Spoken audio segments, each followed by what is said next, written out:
Hola. Hola. ¿Alguna vez te has preguntado qué acecha en la oscuridad de la noche, más allá de lo que nuestros ojos pueden ver? ¿Has sentido una presencia extraña, un susurro en el viento que no puedes explicar? Hoy vamos a adentrarnos en uno de los misterios más profundos y fascinantes de las culturas mesoamericanas, una leyenda que ha sobrevivido al paso de los siglos y que todavía resuena con fuerza en el corazón de México y toda América. Vamos a hablar del Nahual. El Nahual no es solo un cuento para asustar a los niños, es una figura compleja, un ser que camina entre el mundo de los humanos y el mundo de los espíritus. Es un brujo, un hechicero, con la increíble capacidad de transformarse, de desprenderse de su forma humana y adoptarla de un animal. Imagina una persona que, al caer la noche, puede convertirse en un jaguar sigiloso, un pejo astuto, un guajolote imponente o incluso un insecto diminuto, capaz de colarse por la rendija más pequeña. Esta no es una simple metamorfosis, es una transmutación profunda del ser, un viaje del alma que desafía nuestra comprensión de la realidad. Pero, ¿cómo logran esta hazaña? Aquí es donde la historia se vuelve aún más interesante y se entrelaza con el poder de la naturaleza y el conocimiento ancestral. La clave de esta transformación a menudo se encuentra en las llamadas plantas de poder o plantas de los dioses. Una de las más famosas y potentes es el toloache.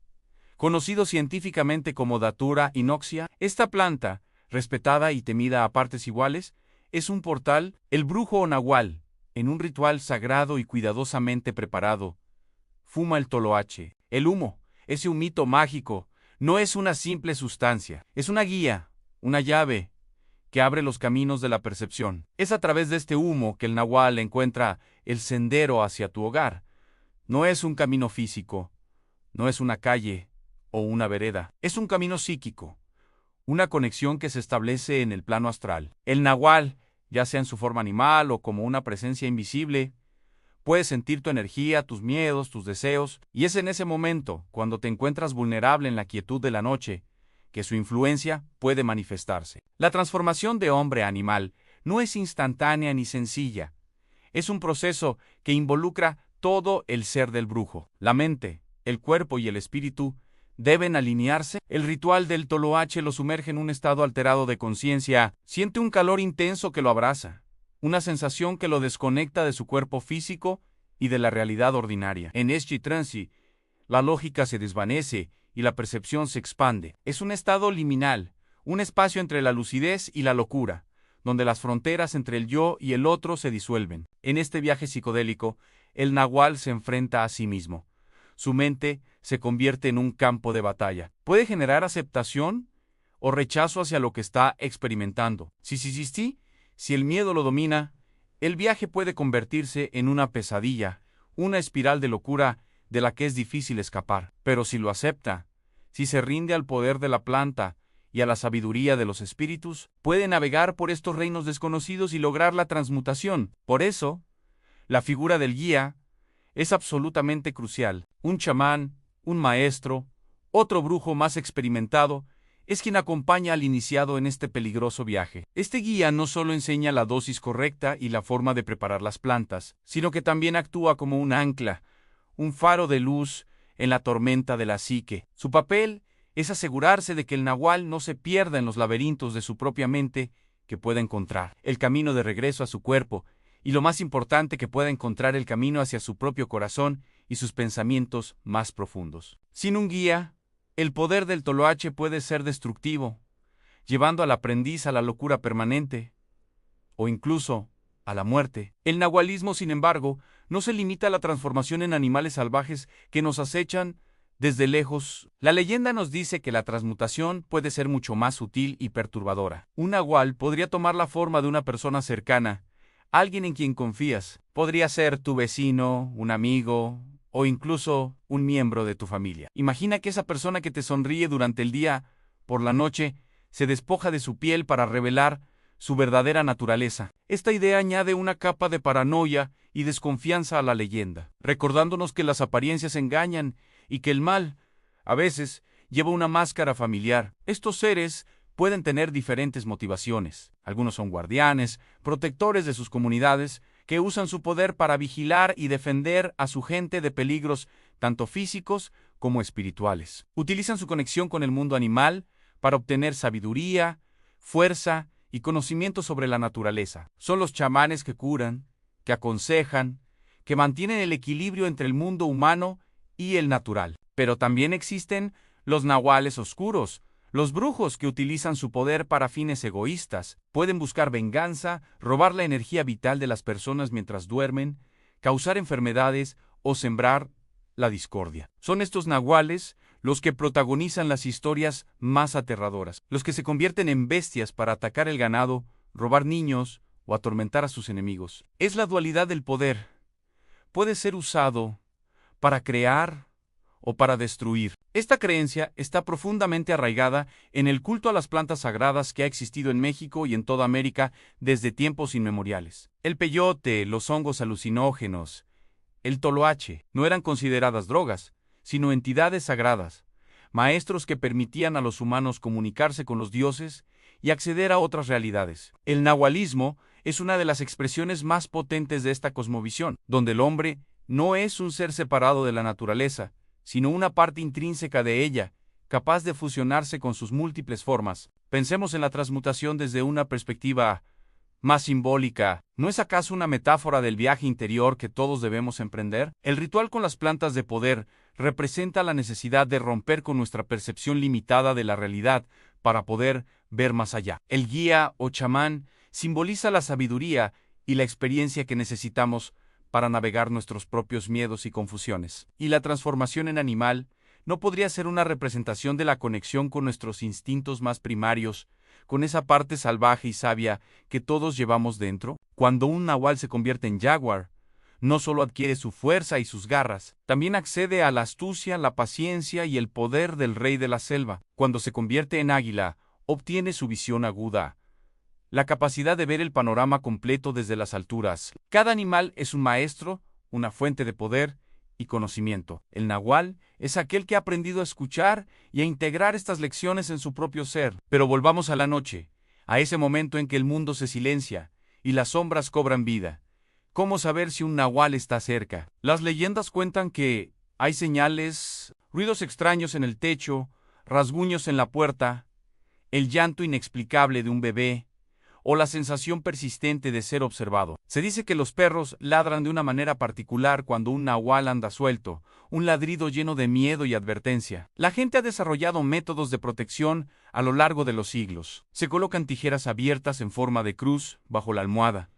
Se esparce sal o semillas de mostaza alrededor de la casa, creyendo que el nahual se verá obligado a contarlas una por una, distrayéndose hasta el amanecer. Al salir el sol, el poder del nahual se debilita y debe volver a su forma humana antes de ser descubierto. La figura del nahual es, en esencia, un recordatorio de que el mundo es mucho más misterioso y complejo de lo que creemos. Nos habla de un tiempo en que la barrera entre lo humano, lo animal y lo divino era permeable. En la sierra de Huautla de Jiménez, donde el aire huele a tierra húmeda y eternidad, vivía María Sabina, la mujer sabia, la chamana. Ella no se llamaba a sí misma bruja, sino curandera, pues su magia residía en el don de comunicarse con los niños santos en los hongos de psilocibina, el compuesto natural que abría el alma. Imaginen una noche cualquiera en una choza humilde. Frenchy Abuela, un hombre con el espíritu cansado,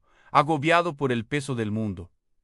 María Sabina inicia la ceremonia, mastica lentamente los hongos sagrados y poco a poco siente como el velo entre el mundo visible y el invisible se rasga. La oscuridad de la choza se llena de colores imposibles y visiones profundas. El objetivo aquí no es el éxtasis, no es una fiesta, es la curación del alma, el reordenamiento de los pensamientos torcidos del enfermo. Aquí estoy, señora, soy tu curandera, cantaba, mientras su voz se volvía un eco de la selva y del tiempo mismo, una melodía que sanaba desde lo más profundo. Mientras su conciencia navegaba por estos reinos invisibles, María Sabina percibió algo más.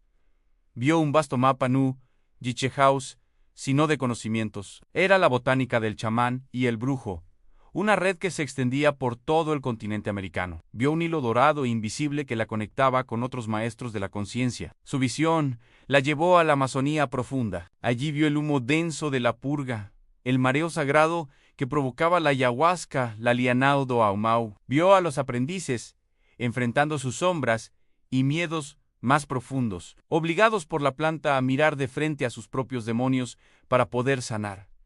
La ayahuasca no es un escape, es una confrontación. Luego, la visión se trasladó a las llanuras del Orinoco. Sintió el golpe seco y rápido del yopo, cuyo alcaloide es la bufotenina. Vio cómo los chamanes inhalaban este polvo para proyectarse hacia el cielo, para dialogar con los ancestros y robarle los secretos al viento. Era un viaje vertical, directo a las estrellas. María Sabina comprendió entonces que, aunque los métodos y las plantas eran diferentes, todos eran practicantes de una misma tradición ancestral, un culto y una tradición que reconocían que lo espiritual estaba contenido en lo material y que el mundo giraba en referencia a estas plantas de poder. Los hongos, la ayahuasca, el yopo, todos eran llaves distintas para abrir la misma puerta, la puerta de la percepción. Pero en el apogeo de su viaje, la visión de María Sabina cruzó el océano, se extendió más allá de las Américas, hacia la historia brumosa y llena de miedos de Europa. Vio campos de centeno bajo un cielo gris,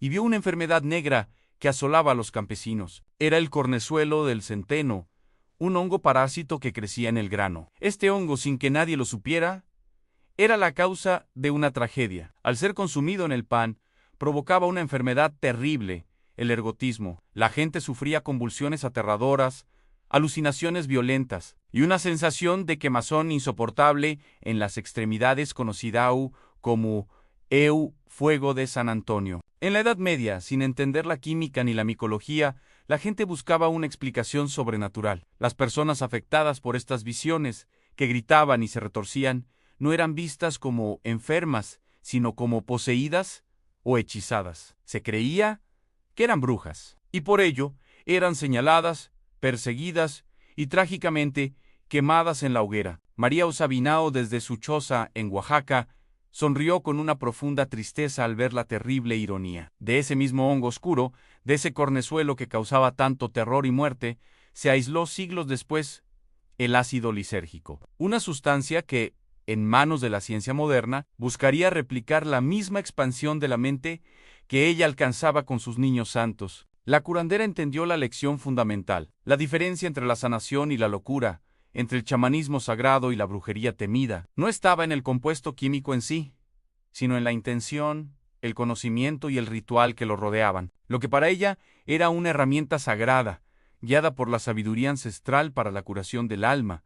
Para otros, sin la guía y el contexto adecuados, era una fuente de terror, caos y descontrol, una puerta abierta sin un guardián. Al amanecer, con los primeros rayos de sol filtrándose por las rendijas de la choza, María Sabina regresó. Trajo consigo al enfermo, cuyo rostro ya no reflejaba la angustia de la noche anterior. La conexión del mundo humano con el espiritual se había cumplido. El alma del hombre estaba ligera.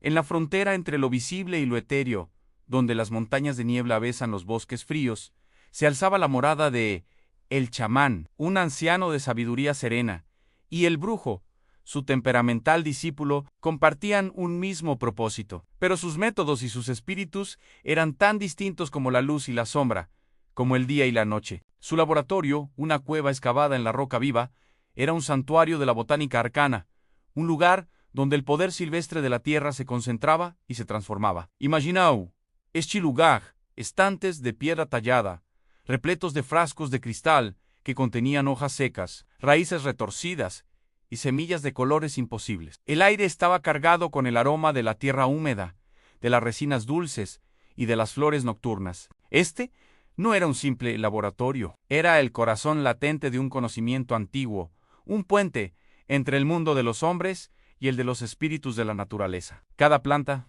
cada hongo, cada raíz, contaba una historia, un secreto susurrado a través de generaciones de chamanes. Una noche, mientras la luna llena asomaba como un ojo de plata por una rendija en el techo de la cueva, los dos se inclinaban sobre una gran mesa de madera de roble, gastada por siglos de uso. La única luz provenía de la luna y de unas pocas velas cuya llama danzaba, proyectando sombras alargadas y misteriosas sobre las paredes de roca. El brujo, impaciente como siempre, con una energía que casi crepitaba a su alrededor. Manipulaba con unas finas pinzas de plata unas raíces que parecían pequeños homúnculos, figuras humanoides retorcidas en un grito silencioso. Era la temida mandrágora.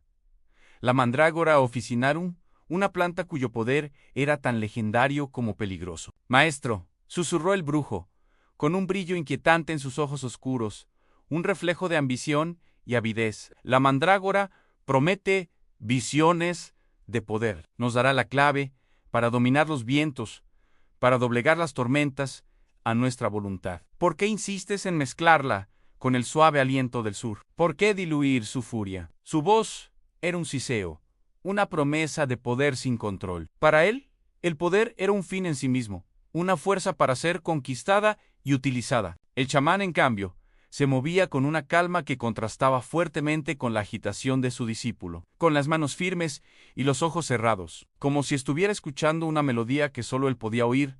Molía delicadamente en un mortero de obsidiana unas semillas negras y brillantes. Eran las semillas del Ololiuqui, la turbina corimbosa, traídas desde sus largos viajes por las altas mesetas de México y Perú. La había encontrado en valles escondidos, bajo la guía de las estrellas y los susurros del viento. «Hijo mío», respondió el chamán, sin abrir los ojos, su voz profunda y resonante como el eco en una montaña.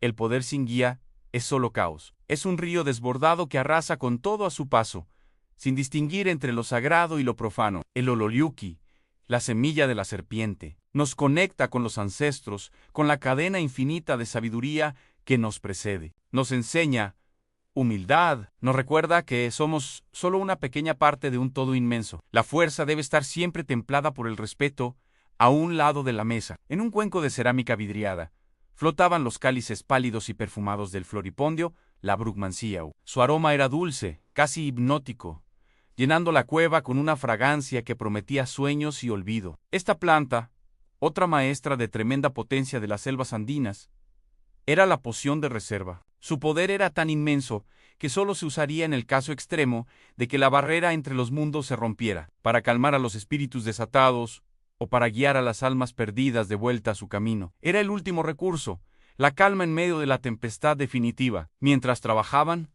un aroma terroso y penetrante comenzó a elevarse desde otro recipiente, mezclándose con el perfume del floripondio. Era el regalo de los páramos del norte, una esencia recolectada personalmente por el chamán en los bosques fríos y brumosos donde los árboles susurran secretos antiguos. Eran los sombreros rojo vibrante, con motas blancas del hongo Amanita muscaria, el Amanita muscaria, cortados y secados, con un ritual preciso para honrar su espíritu. El hongo de los cuentos de hadas, gruñó el brujo con desdén, arrugando la nariz. Solo un intoxicante para los bárbaros del norte. ¿Qué utilidad tiene, más allá de una euforia pasajera y visiones infantiles? Nosotros buscamos poder real, maestro, no juegos de duendes Zamparael. Todo lo que no ofreciera un dominio tangible y directo sobre las fuerzas de la naturaleza era una distracción, una debilidad. Equilibrio. Joven brujo en equilibrio, dijo el chamán, abriendo finalmente los ojos. Sus pupilas parecían contener galaxias enteras, una profundidad de conocimiento que el brujo aún no podía comprender. La manita nos revela la alegría pura de la tierra, la conexión primordial con los espíritus animales y la danza de la vida. Te enseña a reír con el arroyo y a sentir la fuerza del oso. La mandrágora te impulsa a volar, a elevarte hasta tocar las nubes y comandar los relámpagos. Pero el hongo te recuerda que debes volver a aterrizar, te recuerda que tus pies pertenecen a la tierra que te nutre. El chamán tomó un poco del polvo de amanita y lo esparció sobre las raíces de mandrágora. Luego, con un gesto reverente, añadió el polvo fino del Ololiuqui. El verdadero poder, continuó, mientras los ingredientes se fusionaban, no reside en saber ascender, sino en saber cuándo ascender y cuándo permanecer arraigado.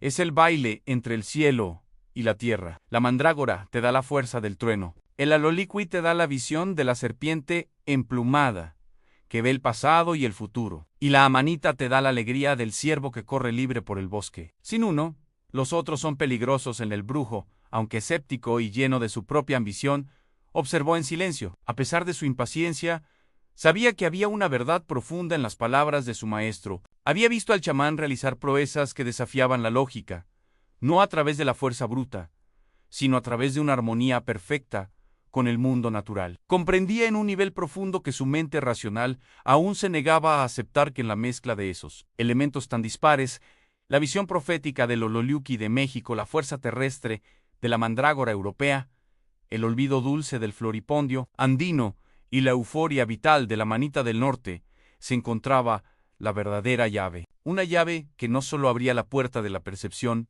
sino que, y esto era lo más importante, también enseñaba cómo cerrarla con seguridad, cómo regresar del viaje con la sabiduría intacta y el espíritu anclado. Y así, en ese humilde laboratorio en el corazón de la montaña, bajo la mirada silenciosa de la luna, el chamán y el brujo continuaron su sagrada labor. Mantuvieron el delicado balance entre la ambición y la reverencia, entre el poder y la sabiduría. Todo esto forma parte de un culto ancestral a las llamadas plantas de poder o plantas de los dioses.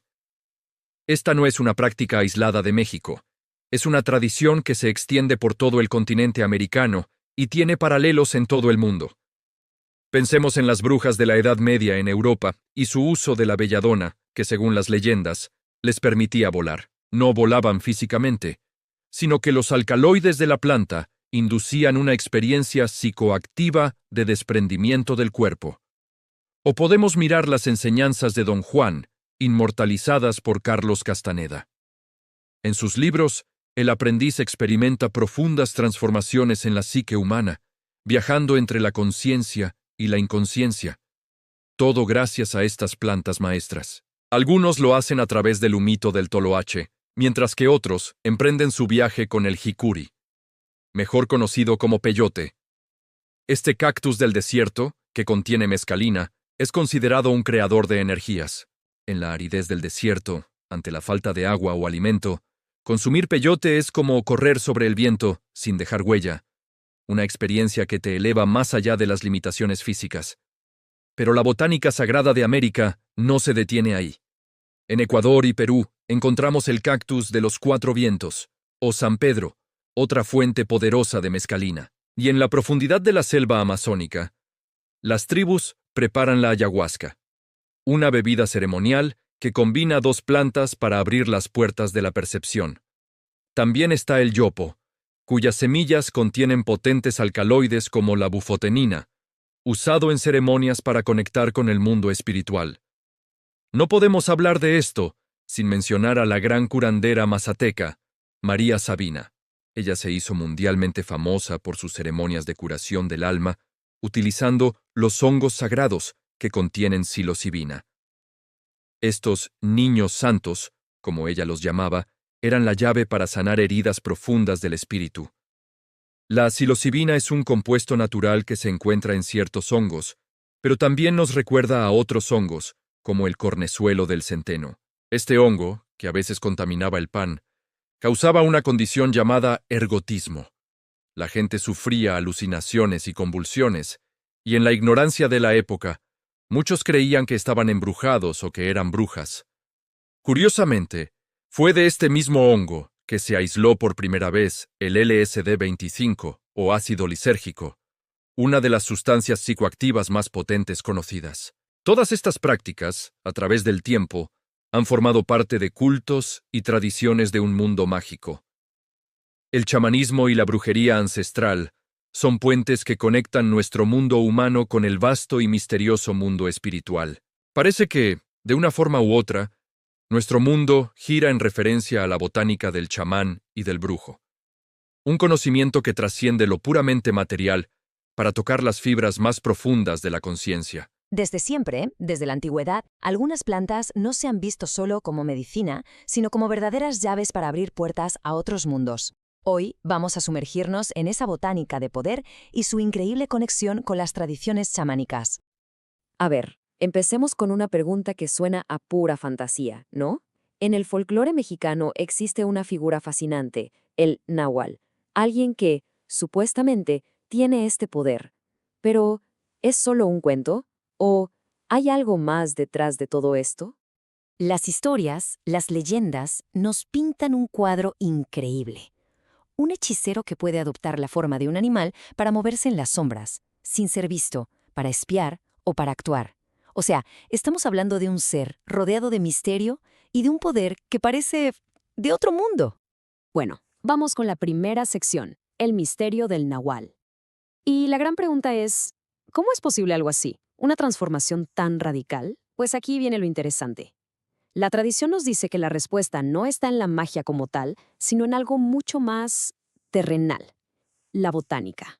Para entender bien qué es un nahual, hay que dejar claro que no estamos hablando de un simple disfraz, para nada. La creencia va mucho más allá. Habla de una transmutación, una transformación real, profunda, del ser. Es como una fusión con el espíritu de un animal, cruzando esa línea que separa lo humano de lo animal. Y aquí es donde la cosa se pone fascinante. Porque la fuente de este poder increíble no es un hechizo, ni un conjuro. Es el conocimiento. Un conocimiento ancestral de una planta muy, muy específica y potente.